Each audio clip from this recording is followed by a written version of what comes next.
Hello students, welcome to our channel RK study group.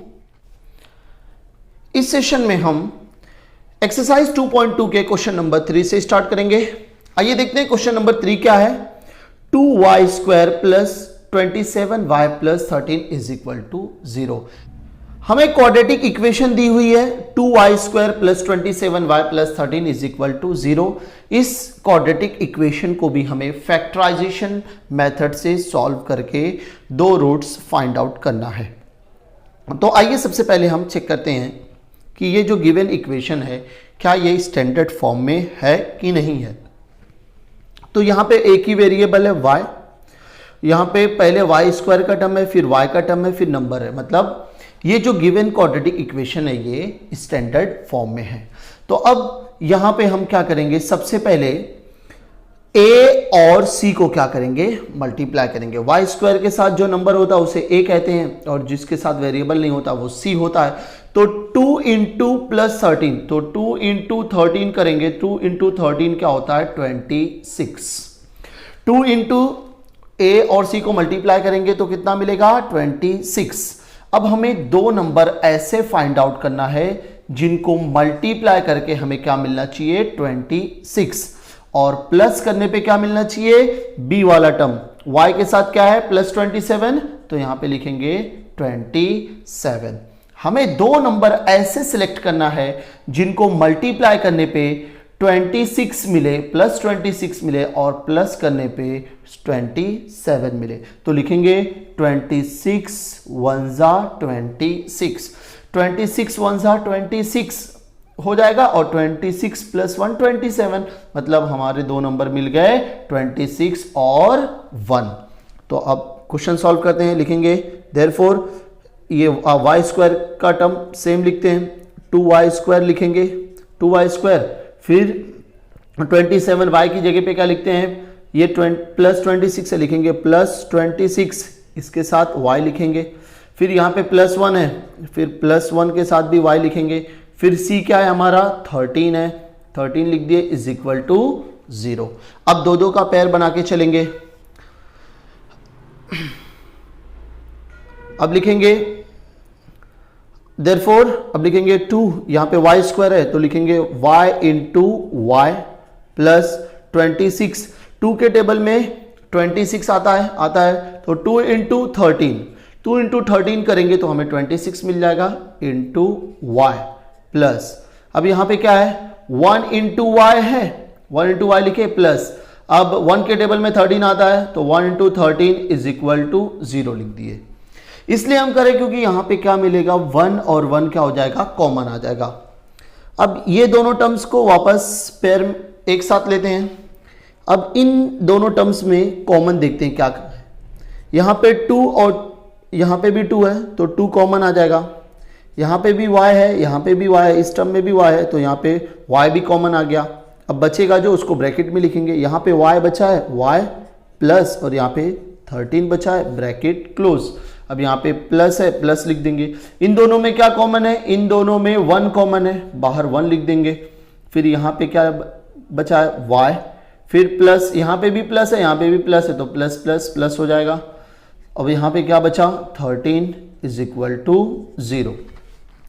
अब y plus 13 दो बार है, हम एक बार ही लिखेंगे तो y प्लस 13 y प्लस 13 हो गया, ब्रैकेट क्लोज। अब यहां पे क्या बचा, 2y और प्लस 1 है तो 2y प्लस 1 ब्रैकेट में लिख देंगे इज इक्वल टू 0। अब ये दोनों ब्रैकेट मल्टीप्लाई है और इज इक्वल टू 0 है तो हम क्या करेंगे, y plus 13 is equal to 0 कर देंगे और 2y plus 1 is equal to 0 कर देंगे। अब यहां पे therefore y is equal to plus 13 left side में है, राइट हैंड साइड में जाएगी तो क्या हो जाएगा, प्लस 13 लेफ्ट साइड में, राइट हैंड साइड में लेके जाएंगे तो क्या हो जाएगा, -13, तो y इज इक्वल टू -13 मिला। और 2y is equal to plus 1 right side में जाएगा तो हो जाएगा -1। Therefore y is equal to -1, 2y के साथ मल्टीप्लाई में है, राइट हैंड साइड में लेके जाएंगे तो डिवाइड बाय में, तो y की वैल्यू क्या मिली हमें, y इज इक्वल टू -1/2। तो इस क्वाड्रेटिक इक्वेशन के हमें दो फैक्टर मिले, एक -13 और एक -1/2। -13 और -1/2। इस तरीके से हमने फैक्टराइजेशन मेथड का यूज करके क्वाड्रेटिक इक्वेशन को सॉल्व कर दिया। आई होप आप सब लोग को ये क्वेश्चन समझ में आया रहेगा।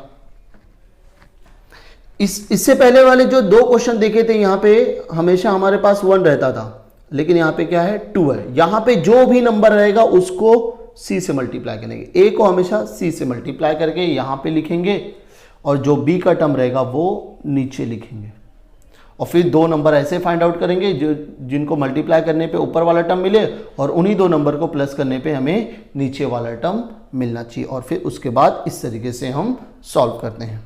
अब नेक्स्ट क्वेश्चन लेते हैं, एक्सरसाइज 2.2 का क्वेश्चन नंबर 4। क्वेश्चन नंबर 4 है 5m² is equal to 22m plus 15। हमारी गिवन क्वाड्रेटिक इक्वेशन है 5m² is equal to 22m plus 15। अब सबसे पहले सॉल्व करने से पहले, फैक्टराइजेशन मेथड अप्लाई करने से पहले सबसे पहले चेक कर लेंगे क्या ये जो गिवन क्वाड्रेटिक इक्वेशन है क्या ये स्टैंडर्ड फॉर्म में है कि नहीं है। 5m² is equal to 20m plus 15, ये 5m² के बाद इज इक्वल टू आ गया, क्योंकि इज इक्वल टू के बाद हमेशा 0 रहता है, तो ये given quadratic equation standard form में नहीं है। ax² plus bx plus c is equal to 0 के टर्म में नहीं है, तो सबसे पहले हम स्क्वायर वाला टर्म लिखेंगे, स्टैंडर्ड फॉर्म में कन्वर्ट करेंगे इसको। पहले m² का यहाँ पे वेरिएबल m है, तो पहले m² वाला टर्म लिखेंगे 5m², फिर उसके बाद x वाला मतलब m वाला टर्म लिखेंगे, तो 22m राइट हैंड साइड में लेफ्ट साइड में लेके आएंगे तो -22m हो जाएगा। फिर c लिखेंगे तो प्लस 15 है, तो right hand side left side में लेके आएंगे तो -15 हो जाएगा इज इक्वल टू 0। अब यहाँ पे ये दोनों लेफ्ट में आ गए, यहाँ पे क्या बच गया 0।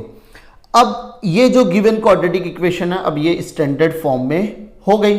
अब क्या करेंगे, m² के साथ जो नंबर है और जो अकेला नंबर है जिसके साथ m नहीं है, a और c को क्या करेंगे मल्टीप्लाई कर देंगे।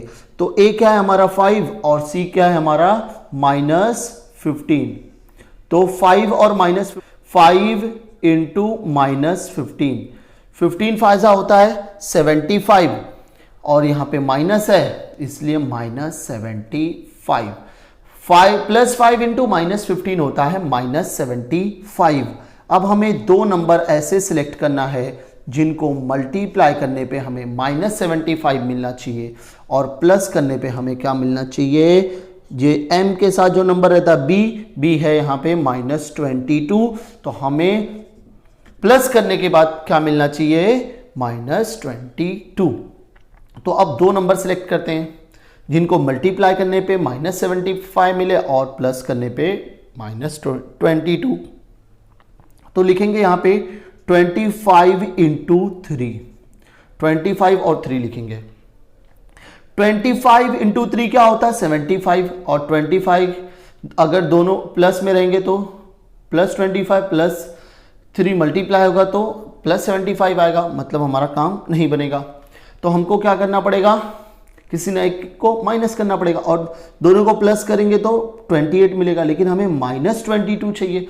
याद रखना जब भी ऊपर और नीचे मल्टीप्लाई करने पे भी माइनस में आंसर चाहिए और प्लस करने पे भी माइनस में आंसर हमें चाहिए, तो हम क्या करेंगे जो बिगर नंबर होगा इन दोनों में से जो बड़ा नंबर होगा उसको माइनस कर देंगे। अब देखते हैं -25 इंटू 3 -75 हो जाएगा, -25 इंटू 3 -75, -25 प्लस 3 क्या हो जाएगा -22, मतलब वो दोनों नंबर हमें मिल गए -25 और 3। अब इसको लेके सॉल्व करते हैं, लिखेंगे 5m², इसकी जगह पे हम क्या लिखेंगे -25m, फिर यहाँ पे क्या है +3, इसके साथ भी m लिखेंगे, फिर क्या है -15 इज इक्वल टू 0।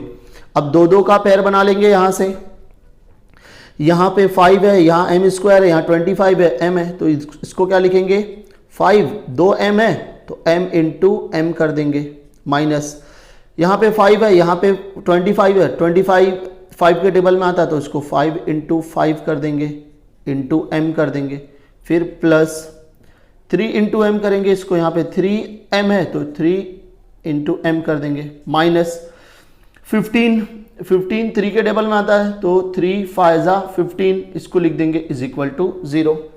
अब इन दोनों टर्म्स में और इन दोनों टर्म्स में क्या कॉमन है, बाहर निकालेंगे। देयरफॉर इन दोनों में 5 कॉमन है, 5 बाहर आ जाएगा। m कॉमन है, m भी बाहर आ जाएगा। यहाँ पे क्या बचेगा, m, यहाँ पे माइनस है और यहाँ पे क्या है 5, इसको ब्रैकेट में लिख देंगे। अब यहाँ पे प्लस है, प्लस लिख देंगे। इन दोनों में क्या कॉमन है, 3 कॉमन है, 3 बाहर आ जाएगा। यहाँ पे क्या बचा m। अब ये प्लस और माइनस को मल्टीप्लाई करेंगे, प्लस माइनस क्या होता है माइनस, यहाँ पे क्या बचा 5 इज इक्वल टू 0। इस स्टेप को आप स्किप भी कर सकते हो, लेकिन ये स्टेप मैं समझाने के लिए लिखता हूं। ये स्टेप अगर लिखोगे तो आपका आंसर कभी भी रॉन्ग नहीं हो सकता, यहाँ पे भी कभी गड़बड़ नहीं होगी। ये आंसर डायरेक्ट इस स्टेप के बाद ये स्टेप भी लिख सकते हो। यहाँ पे 5 25 होता है, यहाँ 5 कॉमन है, यहाँ 5 है, बाहर निकालिए, यहाँ 2m है, यहाँ 1m है, 1m बाहर आ गया तो इधर 1m बचा, माइनस और 5 बाहर आ गया तो 5 बचेगा। इसी तरह यहाँ पे इन दोनों में से 3 बाहर ले लिए, यहाँ m, यहाँ माइनस, 3 बाहर आ गया तो अंदर 5 बचेगा। तो इस स्टेप के बाद ये स्टेप भी डायरेक्ट लिख सकते हो, लेकिन ये समझाने के लिए मैं बता रहा हूँ आपको। तो अब हमारा आंसर ये आ गया। अब यहाँ पे 2 सेम ब्रैकेट हैं, इन दोनों सेम ब्रैकेट को एक बार लिखेंगे m माइनस 5 और दूसरी ब्रैकेट में क्या लिखेंगे 5m और प्लस 3 इज इक्वल टू 0। दोनों ब्रैकेट मल्टीप्लाई में और इज इक्वल टू 0 है तो m minus 5 is equal to 0 लिखेंगे और 5m plus 3 is equal to 0 लिखेंगे। अब मैं यहां पे लिखता हूं m minus 5 is equal to 0 है, माइनस 5 राइट साइड में जाएगा तो प्लस हो जाएगा। Therefore m is equal to क्या मिलेगा 5 और यहां पे 5m है, 5m लिखेंगे, प्लस 3 है, राइट हैंड साइड में जाएगा तो माइनस 3 और यहां पे m अकेला ही रहने देते हैं, यहां माइनस 3 है, 5m के साथ मल्टीप्लाई में था, राइट हैंड साइड में जाएगा तो डिवाइड में हो जाएगा, तो क्या हो जाएगा -3/5। तो m की वैल्यू क्या मिली हमें -3/5। तो इस क्वाड्रेटिक इक्वेशन को सॉल्व करने के बाद 2 रूट्स मिले, m इज इक्वल टू 5 और m is equal to -5। Answer लिखेंगे 5, -3/5 are the roots of given quadratic equation. 5 और -3/5 ये 2 रूट्स हमें मिले इस क्वाड्रेटिक इक्वेशन को सॉल्व करने के बाद। उम्मीद करता हूं आप सब लोग को ये क्वेश्चन भी समझ में आ रहेगा। इस क्वेश्चन में क्या अलग था, इस क्वेश्चन में ये अलग था कि ये जो गिवन क्वाड्रेटिक इक्वेशन थी ये स्टैंडर्ड फॉर्म में नहीं थी, तो सबसे पहले हमने उसको स्टैंडर्ड फॉर्म में किया और उसके बाद फिर फैक्टराइजेशन मेथड अप्लाई किया।